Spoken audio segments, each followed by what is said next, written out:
रावण, जिसे इतिहास ने राक्षस कहा, महाकाव्य ने उसे अहंकारी बताया, लेकिन क्या आपने कभी सोचा है कि मरने से कुछ घंटे पहले रावण ने क्या महसूस किया होगा? क्या कभी उसके भीतर पछतावे की आग जली थी? आज हम आपको लेकर चलेंगे अशोक वाटिका की उस रात में, जहां रावण सीता से नहीं बल्कि त्रिजटा से मिलने आया था और उसने वह प्रश्न पूछा जिसका उत्तर जानना शायद स्वयं रावण के लिए भी कठिन था। तो आइए जाने इस रोचक वृतांत को। आप देख रहे हैं भक्तिमान। रात घनी थी, लंका की हवाएं भी मानो थमी हुई थी। अशोक वाटिका के उस कोने में जहाँ कभी सीता ने महीनों मौन साधा था, एक स्त्री धीमे स्वर में राम के नाम जप रही थी। तभी त्रिजटा ने पगों की आहट सुनी। न कोई प्रहरी, न रथ, न सोने का सिंहासन, केवल एक छाया, भारी कदम, झुके कंधे। त्रिजटा ने सिर उठाया और बिना देखे पहचान लिया लंका का राजा रावण। पर यह रावण अलग था। न सिंहासन की चमक, न युद्ध का गर्जन, केवल एक थकी हुई आत्मा का बोझ।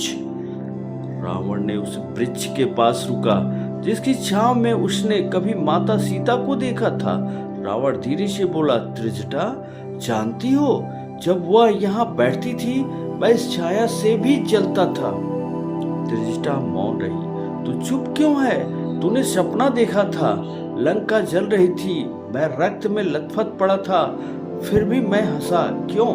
त्रिजटा ने शांत स्वर में कहा, क्योंकि आप रावण थे और रावण को लगता था कि भाग्य भी उसके आदेश का दास है।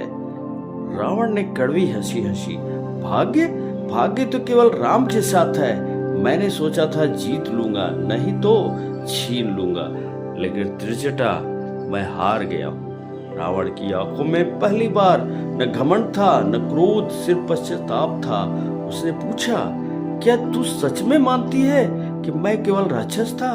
मैं वेदों का ज्ञाता था, शिव का भक्त, पर एक स्त्री की आंखों में जो शांति थी उसने मेरी सत्ता हिला दी। त्रिजटा ने दृढ़ स्वर में कहा, क्योंकि वह प्रेम थी और आप अधिकार, वह तप थी और आप तृष्णा, वह राम के प्रति इच्छा थी और आप उनके विरोध युद्ध। रावण कांप गया।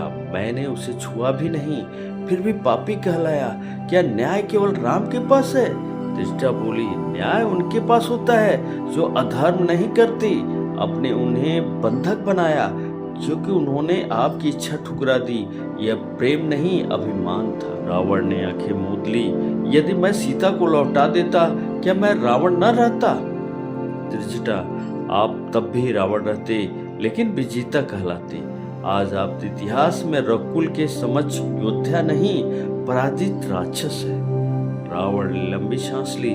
त्रिजटा, यह मेरी अंतिम रात्रि है। कल रण में जाऊंगा, शायद लौटूंगा नहीं, पर यदि मृत्यु के बाद सीता से आंखें मिले तो क्या मैं क्षमा मांग सकता हूँ? त्रिजटा की आंखें नम हो गई। यदि आपका प्रस्ताव सच्चा है तो राम अवश्य क्षमा करेंगे। अगले दिन वही हुआ जो त्रिजटा ने सपने में देखा था। अमावस्या का अंधकार, रणभूमि में रावण का पतन। रात में त्रिजटा अशोक वृक्ष के नीचे दीप जलाकर बैठी थी। अचानक एक धुंधली आकृति रावण की आत्मा थी। त्रिजटा, मैं लौट आया हूँ। अब मैं राजा नहीं, केवल एक शापित आत्मा हूँ। क्या तू मुझे मुक्ति दे सकती है? त्रिजटा ने कहा, मुक्ति केवल सत्य स्वीकार करने से मिलती है। क्या तू मानता है कि तेरे कर्म अधर्म थे? रावण, हाँ, मैंने अब समझ लिया। राम शत्रु नहीं थे, वे दर्पण थे जिन्होंने मुझे मेरा ही कुरूप चेहरा दिखाया। त्रिजटा बोली, तेरी आत्मा का बंधन तभी कटेगा जब तू अशोक वृक्ष की जड़ से पुनर्जन्म स्त्री के रूप में होगी। जहां तुझे अधिकार नहीं, समर्पण सीखना होगा। जहां तू प्रेम में अपमान सहेगा, तभी तू सीता का मौन समझ पाएगा। प्रकाश फैला। रावण की आत्मा चीख उठी, क्या यही है मेरी मुक्ति की राह? दोस्तों, यह थी रावण और त्रिजटा का अंतिम संवाद। कैसा लगा कमेंट बॉक्स में जरूर बताइए।